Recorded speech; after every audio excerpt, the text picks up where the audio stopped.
Por que a vida é tão absurda?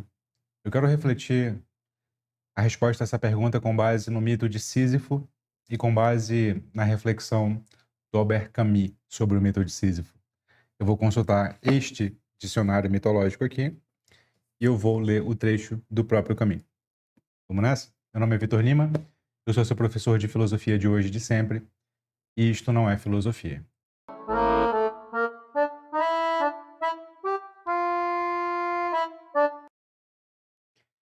Esse aqui é o aquecimento à viagem filosófica à Grécia, que eu vou fazer com alguns alunos, que vai acontecer agora no dia 7 de... Qual que é o mês? Abril.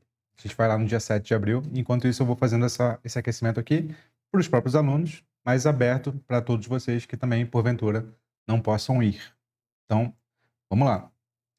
É muito complicado ter acesso a uma única fonte do mito de Sísifo. Tem várias. As Metamorfoses, do Ovídio. Estava pegando aqui, mas para ter acesso por aqui ao Sísifo tem que ler vários trechos, né, em vários livros diferentes, e o vocabulário e a gramática utilizados nas Metamorfoses do Ovídio não são tão acessíveis assim.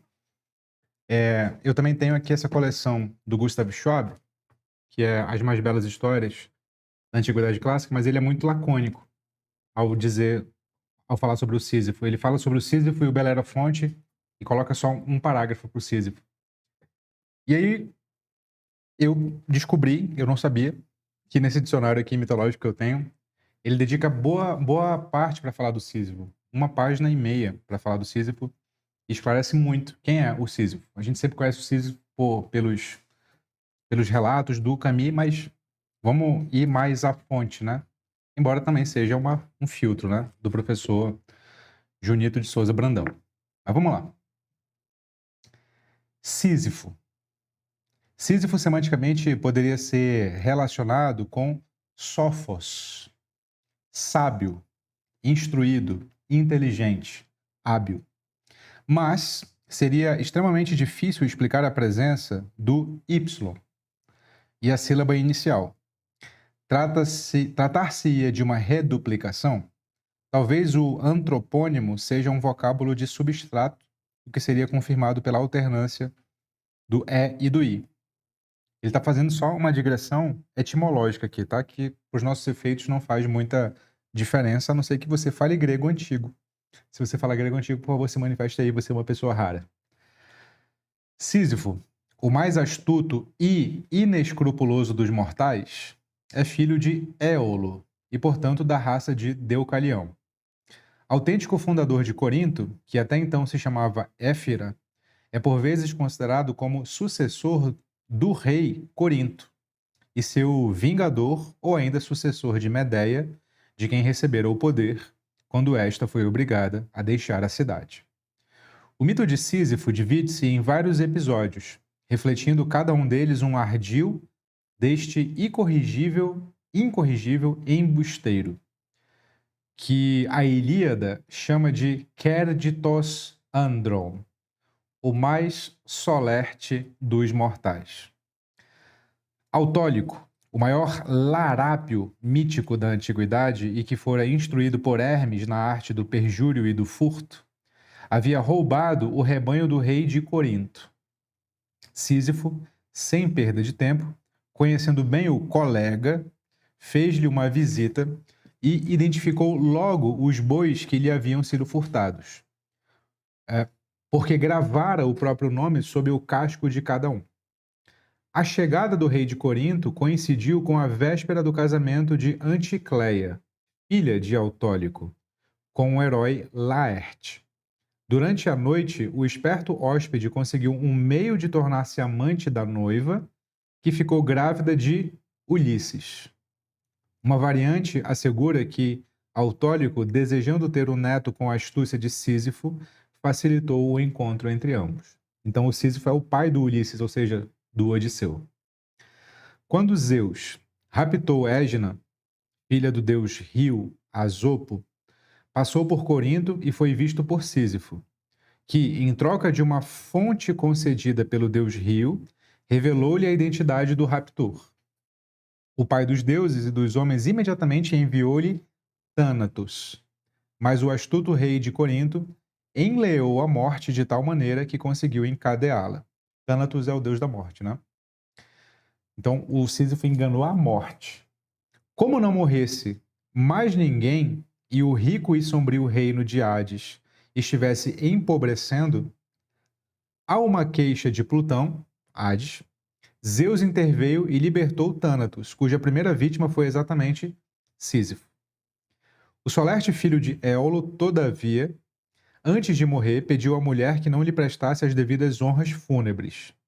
Chegando ao Hades, sem o revestimento ritual, isto é, sem a conformação de um eidolon, Plutão perguntou-lhe o motivo de tamanho sacrilégio. Plutão é Hades, né?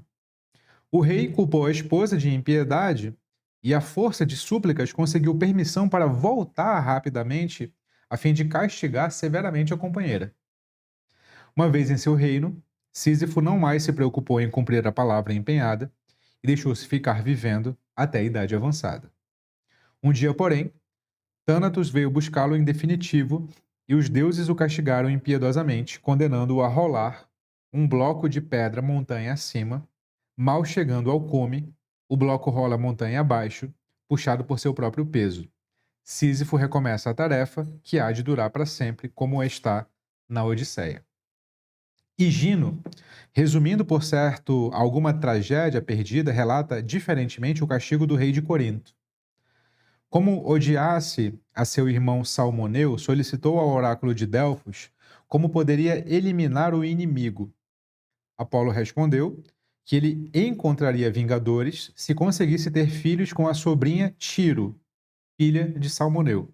Sísifo tornou-se amante da sobrinha e deu-lhe gêmeos. Tiro, tomando conhecimento do presságio da Pítia, né, a pitonisa, a sacerdotisa do oráculo, eliminou os filhos ainda muito meninos. Ignora-se, infelizmente, o que fez o rei de Corinto, porque o restante da narrativa também desapareceu. No fecho do resumo, Sísifo já está no Hades, pronto para iniciar o castigo interminável por causa da sua impiedade. Algumas tradições atribuem ao rei de Corinto a fundação dos Jogos Ístmicos, em honra de seu sobrinho Milicertes. Sísifo era casado com Mérope, a única das Pleiades, e se uniu a um mortal. Dentre seus descendentes, os mais célebres no mito são Glauco e Belerofonte. Bom, esse é o mito de Sísifo. Tem várias entremeações, assim, né? Vários enredos. E aqui, a parte finalzinha do livro O Mito de Sísifo, do Camus.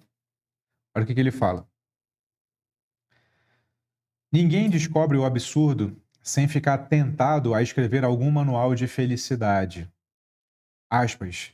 É como assim por vias tão... E como assim por vias tão estreitas? Fecha aspas. Mas só há um mundo. A felicidade e o absurdo são dois filhos da mesma terra. São inseparáveis. O erro seria dizer que a felicidade nasce necessariamente da descoberta absurda. Às vezes ocorre também que o sentimento do absurdo nasce da felicidade. Aspas. Creio que está tudo bem, diz Édipo. E esta frase é maldita.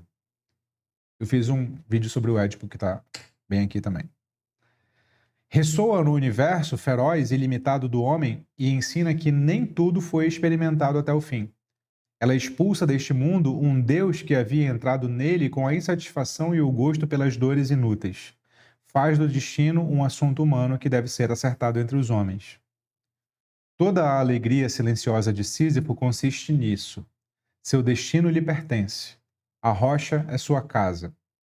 Da mesma forma, o homem absurdo manda todos os ídolos se calarem quando contempla seu tormento. No universo que repentinamente recuperou o silêncio, erguem-se os milhares de vozes maravilhadas da terra. Chamamentos inconscientes e secretos, convites de todos os rostos, são o reverso necessário e o preço da vitória. Não há sol sem sombra e é preciso conhecer a noite. O homem absurdo diz que sim, e seu esforço não terá interrupção. Se há um destino pessoal, não há um destino superior, ou ao menos só há um que ele julga fatal e desprezível. De resto, sabe que é dono de seus dias. No instante sutil em que o homem se volta para sua vida, Sísifo, regressando para sua rocha, contempla essa sequência de ações desvinculadas que se tornou seu destino, criado por ele, unido sob o olhar de sua memória e em breve selado por sua morte. Assim, convencido da origem totalmente humana de tudo o que é humano, cego que deseja ver e que sabe que a noite não tem fim, ele está sempre em marcha. A rocha ainda rola. Deixa o Sísifo na base da montanha. As pessoas sempre reencontram o seu fardo, mas Sísifo ensina a fidelidade superior que nega os deuses e ergue as rochas. Também ele acha que está tudo bem. Esse universo doravante sem dono não lhe parece estéril nem fútil. Cada grão dessa pedra, cada fragmento mineral dessa montanha cheia de noite forma por si só um mundo. A própria luta para chegar ao cume basta para encher o coração de um homem. É preciso imaginar Sísifo feliz.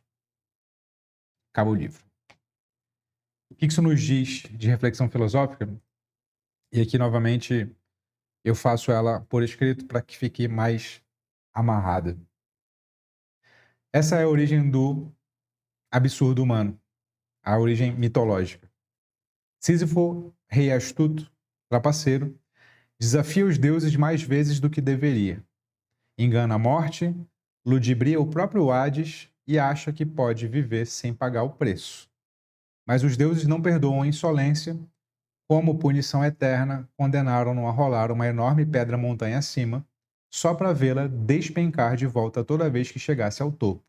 Sísifo desce, recomeça e assim é para sempre. Para Camus, Sísifo é a imagem perfeita da nossa vida. Rotinas que parecem não levar a lugar nenhum, trabalhos repetitivos, dias que se amontoam iguais.